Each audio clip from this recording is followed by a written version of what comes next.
नमस्कार, आप भोजन टीवी देख रहे हैं और मैं आपके साथ प्राची हूँ। हम गाजीपुर बॉर्डर पर मौजूद हैं और सावित्रीबाई फुले पाठशाला पे हम आ चुके हैं। सावित्रीबाई फुले वो नाम है जिन्हें हर बार अधिकारों के लिए याद किया जाता है। जब जब बात अधिकारों की होती है तब तब सावित्रीबाई फुले का नाम लिया जाता है। सावित्रीबाई फुले ने महिलाओं की शिक्षा के अधिकार के लिए एक जंग लड़ी थी। मात्र 17 साल की उम्र में उन्होंने एक विद्यालय की स्थापना की और हर वर्ग की महिलाओं को, खास तौर से निचले वर्ग की जो महिलाएं थीं, जो बच्चियां थीं, उन्हें पढ़ने के लिए जागरूक किया। सावित्रीबाई फुले की ये जो यात्रा थी वो इतनी भी आसान नहीं थी। उन पर कूड़े फेंके जाते थे जब वो बच्चियों को पढ़ाने जाया करती थी, लेकिन इसके बावजूद वो अपनी बात पर, अपने उस स्वप्न को जिंदा रखा और महिलाओं को शिक्षित करती रही। उस दौर में जब शिक्षा अधिकार नहीं बल्कि अभिशाप हुआ करता था, उस दौर में सावित्रीबाई फुले ने महिलाओं को शिक्षित किया और आज उसका परिणाम आप सभी के सामने है, जब महिलाओं को शिक्षा मिलना एक अधिकार बन चुका है। किसानों का यह आंदोलन चल रहा है। जिस तरह से किसान लगातार अपने अधिकार के लिए आवाज़ उठा रहे हैं, ऐसे में सावित्रीबाई फुले को याद करना चाहिए, क्योंकि उन्होंने तमाम विरोध प्रतिरोध के बावजूद अपनी बात पर अडिग रहीं और अपने स्वप्न को पूरा किया।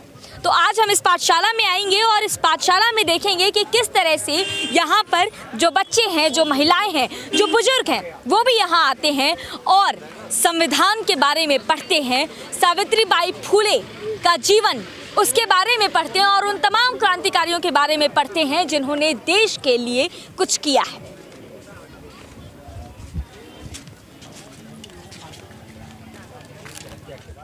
तो ये वो जगह है जहाँ पर पाठशाला चलाई जाती है। हम बात करते हैं, जानते हैं कि आखिर यहाँ इस पाठशाला को कैसे बनाया गया है, क्या कुछ यहाँ पढ़ाया जाता है। हमारे साथ निर्देश जी जुड़ी हुई हैं। निर्देश जी, ये पाठशाला का आइडिया कहाँ से आया, ये बताइए पहले। देखिए, यहाँ जो है आंदोलन, आप जब यहाँ से वहाँ तक देखेंगी तो यहाँ पर महिला ब्लॉक भी है, पुरुष ब्लॉक भी है और खाना भी है, लंगर भी है और मेडिकल स्टोर भी हैं, जूते चप्पल, मतलब एक तरह का पूरे जीवन यापन की सारी चीज़ें यहाँ पर हैं, सारी सुविधाएं यहाँ हैं। बस अगर कमी थी तो केवल स्कूल की थी, तो हमें लगा कि उस कमी को हम भर सकते हैं, जो कि हमारा काम भी है, हम लोग करते रहते हैं। तो हमने यहाँ पर पाठशाला खोलने का जो है साथियों से डिस्कशन किया। साथियों ने कहा कि बहुत अच्छा विचार है और हम लोग ये करेंगे। हालांकि ये आंदोलन की धरती थी, यहाँ पर बड़ा मुश्किल रहा हम लोगों को, क्योंकि जब हमने स्टार्टिंग में ये स्कूल खोलना शुरू किया तो बड़ा मतलब सपोर्ट नहीं मिला। हम कई दिन बड़े निराश भी रहे कि हम बड़े उत्साह से घर से आते हैं, लेकिन यहाँ करके हमारा जो उत्साह था वो जीरो पहुँचा। इतिहास रहा है, कभी भी अच्छे काम को तुरंत सपोर्ट नहीं मिलता है, पहले उसका प्रतिरोध होता है, उसके बाद जो है उसको स्वीकृति दी जाती है। बिल्कुल बिल्कुल, ऐसे ही इसमें भी हुआ कि हम 4-5 दिन तक, हमारी महिला टीम आई हुई थी, 17-18 महिलाएं थी। हम लोग यहाँ भटकते रहे, यहाँ से वहाँ तक थक गए, लेकिन यहाँ जगह नहीं मिली, टेंट नहीं मिला, ना बाहर से लागत लगाने दिया।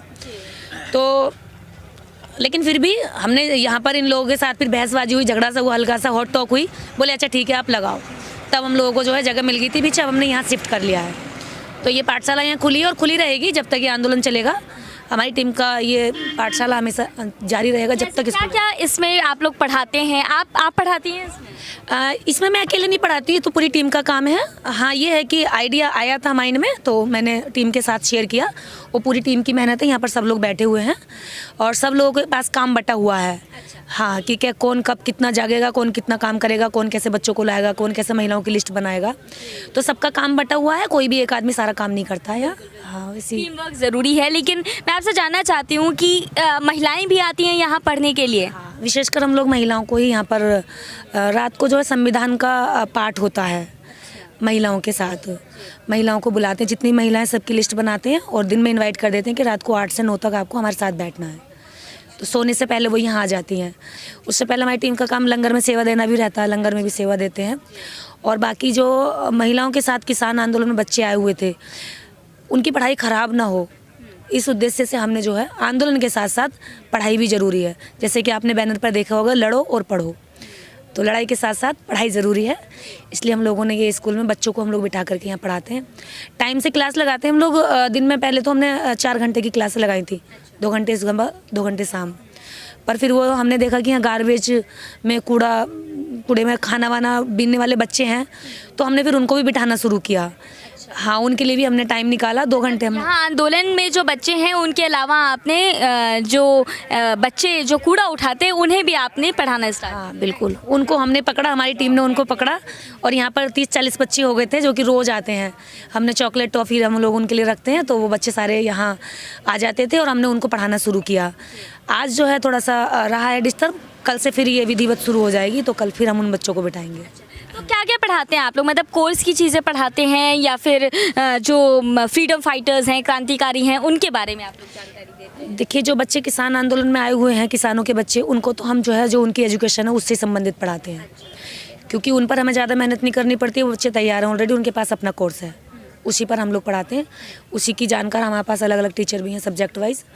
हाँ, और जो कूड़ा बीनने वाले बच्चे हैं वो तो उनको तो हम बेसिक लेकर चलते हैं। हाँ, और जो महिलाएं उनको हम क्रांतिकारी चीज़ें, मतलब उनमें वैज्ञानिक दृष्टिकोण पैदा करने की कोशिश कर रहे हैं, संविधान की जानकारी देते हैं, क्योंकि एक आज़ाद महिला आज़ाद बच्चे को जन्म दे सकती है। तो जितनी भी महिलाएं हैं, एक तो सबसे बड़ी बात है कि रूढ़िवादिता, अंधविश्वास, इन सब चीज़ों में महिलाएं ज़्यादा जकड़ी हुई हैं, तो उन पर हम लोग कोशिश कर रहे हैं कि हाँ, इस धरती से वो क्रांतिकारी भी बनकर जाएं। तो कितना फ़र्क आप महसूस कर पाती हैं जब महिलाएं आती हैं, क्रांतिकारियों के बारे में पढ़ती हैं, सावित्री बाई फुले जैसी क्रांतिकारी महिलाओं के बारे में पढ़ती हैं, तो आपको लगता है कि महिलाओं के अंदर कुछ चेंजेस आ रहे हैं? बिल्कुल आता है। जब पहली बार सुना था तो महिलाओं को लग रहा था कि कौन है सावित्री बाई, उनको नहीं पता था कि किसका नाम है। आप हैं क्या सावित्री? तो हमने कहा नहीं, हम नहीं है। ये देश की प्रथम महिला शिक्षिका हैं जिन्होंने महिलाओं को पढ़ने के लिए जागरूक किया और लड़ाई लड़ी और स्कूल तक खोले और पूरे जीवन भर इसी काम के लिए उन्होंने अपना समर्पित कर दिया। तब उनको लगा कि भी एक क्रांतिकारी महिला का नाम है, तब उन्होंने जानने की कोशिश की। फिर कुछ महिलाओं ने हमसे बुक्स मांगी, हमने बुक्स ला करके बुक्स भी दी, तो महिलाएं पढ़ती थी रात में। और कई बार सावित्रीबाई फुले का हम लोगों ने रात को नाटक भी होता उनके जीवन पर। हाँ, अब तो महिलाएं कम हो गई हैं। जब हम लोग रात को 2-2 बजे तक हमारा पहरा रहता था, सोते नहीं हैं, क्योंकि टाइम डिवाइड होता है सबका कि भी कौन कितने से बजे तक सोएगा, कौन जागेगा। हाँ, रात भर सब लोग नहीं सोते यहाँ, ये आधा 50% लोग यहाँ जागे रहते हैं हमेशा। तो रात को वो नाटक करते थे कि क्योंकि 12-2 बजे तक जगना होता था, तो सावित्रीबाई फुले के जीवन पर, उनके संघर्ष पर नाटक भी यहाँ पर महिलाओं ने किए। ये बड़ा परिवर्तन था कि जो महिलाएं सावित्रीबाई को आप या मेरा नाम समझ रही थी, उनको पता चला कि एक क्रांतिकारी और देश की ऐसी महिला का नाम है जिसने ब्राह्मणवादी परंपरा का खोल चीर करके बाहर निकल कर आवाज़ निकाली और महिलाओं को स्कूलों तक पहुँचा दिया। तो महिलाओं को जानने के लिए यहाँ से मिला और हमें खुशी हो रही है कि महिलाएँ जो हैं अब खुद पूछती हैं कि कब आज की पाठशाला कब से लगेगी। अच्छा, हाँ, तो ये आपने चेंज महसूस किया महिलाओं में कि कम से कम महिलाएं अब यहाँ आने के लिए उत्सुक रहती हैं और इनसे खुद पूछती हैं कि कब से पाठशाला शुरू करें। अच्छा निर्देश जी, एक चीज़ और जानना चाहती हूँ आपसे कि चलिए शिक्षा का अधिकार तो हमें मिल गया, लेकिन जो अधिकार हमें पहले से मिले हुए हैं, right to information, right to speech, ये जो राइट्स हमें मिले हुए हैं, आज उन राइट्स को हमसे छीना जा रहा है। जिस तरीके से पत्रकारों पर हमले किए जा रहे हैं, पत्रकारों पर धाराएं लगाई जा रही हैं, आगे आपने देखा किस तरह से किसानों को रोकने के लिए बैरिकेडिंग कर दी गई है। तो जो हनन किया जा रहा है ऐसे अधिकारों का, उसको आप कैसे बचाएंगी? देखिए, जो प्रेजेंट गवर्नमेंट है ना, ये डेमोक्रेसी की डेथ पर लगी है। ठीक है, डेमोक्रेसी जैसा ये सरकार कुछ मान नहीं रही है। यहाँ पिछले जब से आंदोलन चल रहे हैं तब से नेट बंद कर रहे हैं, लोगों को एकजुट होने से रोक रहे हैं।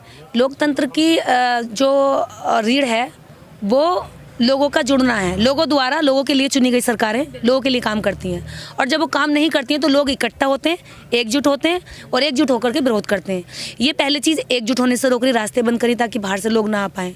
दूसरी चीज़, जो एकजुट हो चुके हैं उनकी आवाज़ ऊपर ना जा पाए, उसके लिए नेट बंद कर रहे हैं और मीडिया को यहाँ आने से रोक रहे हैं। पिछले 3 दिन से मीडिया बहुत परेशान है, रास्ते चक्कर काट के। जो रास्ता 10 मिनट का होता था, मीडिया वाले बता रहे हैं, मीडिया बंधु की, यहाँ आने में हमें 3-3 घंटे लग रहे हैं, और अगर आ रहे हैं तो यहाँ से जाने में हम फंस रहे हैं, रास्ते नहीं मिल पा रहे हैं। तो इन्होंने तो रोकने की पूरी कोशिश की। जब ये लोग किसान घरों से निकले थे तो इन्होंने दिल्ली खोद दी थी, चारों ओर से दिल्ली के पास गड्ढे खोद दिए थे और बड़े बड़े पत्थर लगा करके बैरिकेड्स लगाए थे। आज जो है किले, जैसे आपने बताया कि किले गाड़ दी गई हैं, तो क्या हुआ? आप किले गाड़ रहे हैं, हम यहाँ विचार गाड़ रहे हैं, हम ये विचारों के बीज तैयार कर रहे हैं, हम ये विचारों के पेड़ लगाएंगे। आप क्या कर सकते हैं? विचार को तो नहीं मार सकते ना।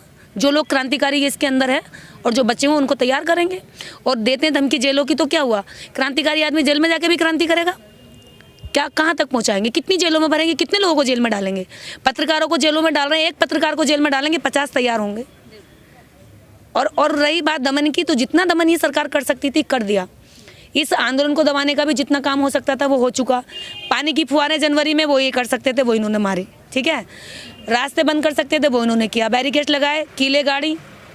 और रही बात तारबंदी की, तारबंदी इन्होंने पूरी तरीके से कर दी है। लाठीचार्ज करना था वो कर दिया, आंसू गैस चलानी थी वो चला दी, गोलियां चलानी थी वो चला दी।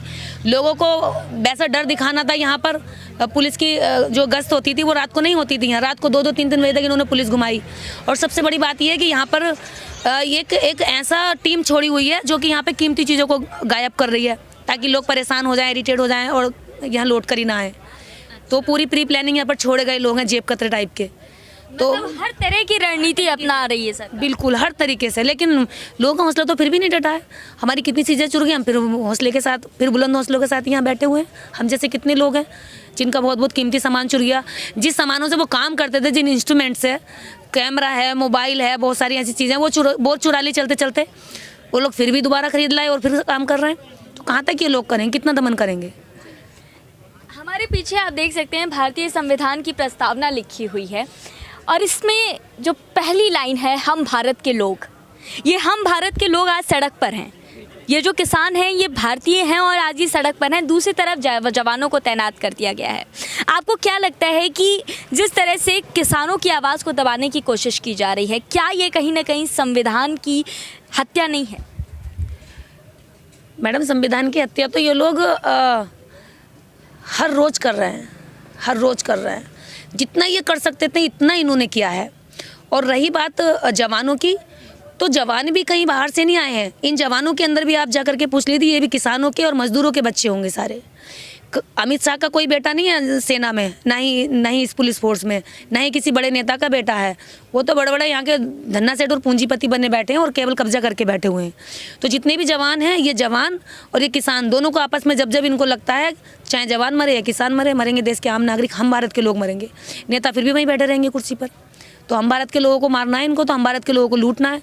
ये बेच दो, वो बेच दो, जो देश के अंदर पहले से बना हुआ था उनको बेचने का काम करेंगे और लोगों को मारने का काम करेंगे। क्या कर सकते हैं?